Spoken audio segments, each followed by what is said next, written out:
টুম্পা সোনা আর ওই আর বাংলা নিউজ চ্যানেলের গাধাটা মোদির সিঙ্গুরের সভার আগে খুব তো প্রচার টোচার করলে, খুব তো বললে শিল্প টিল্প নিয়ে মোদিজি কিছু একটা করে যাবে এই সিঙ্গুরে। হ্যাঁ, এই টুম্পা সোনা আর ওই আর বাংলা নিউজ চ্যানেলের ওই গাধাটার কথা শুনে এমনটাই মনে হচ্ছিল।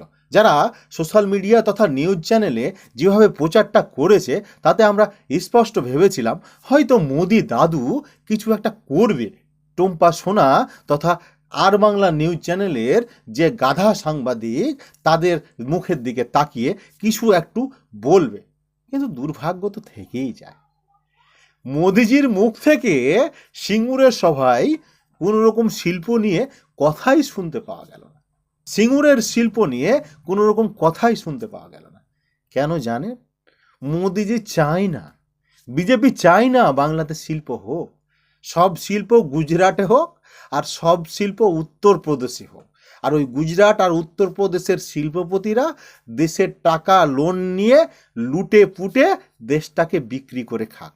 এটাই তাদের পরিকল্পনা, যেটা বিগত 2014 সালের পর থেকে ভারতবর্ষে হয়ে আসছে। তাই ভিডিওটিকে বেশি করে আমি শেয়ার করতে বলবো সেই অন্ধভক্তদের জন্য, যারা এখনও অন্ধভক্তের চশমাটা চোখে পড়ে আছে। তাদেরকে বলবো চশমাটা খুলে দেখুন, বাস্তবটা বুঝুন। এই মোদি গরিব মানুষের নয়, এই মোদি খেটে খাওয়া শ্রমিকদের নয়, এই মোদি কোটিপতিদের বন্ধু। এটা মাথায় ভালো করে ঢুকিয়ে নিন। আর সব থেকে বড় কথা হলো এই মোদি বাঙালিদের নয়। ভালো থাকবেন সকলে। জয় বাংলা।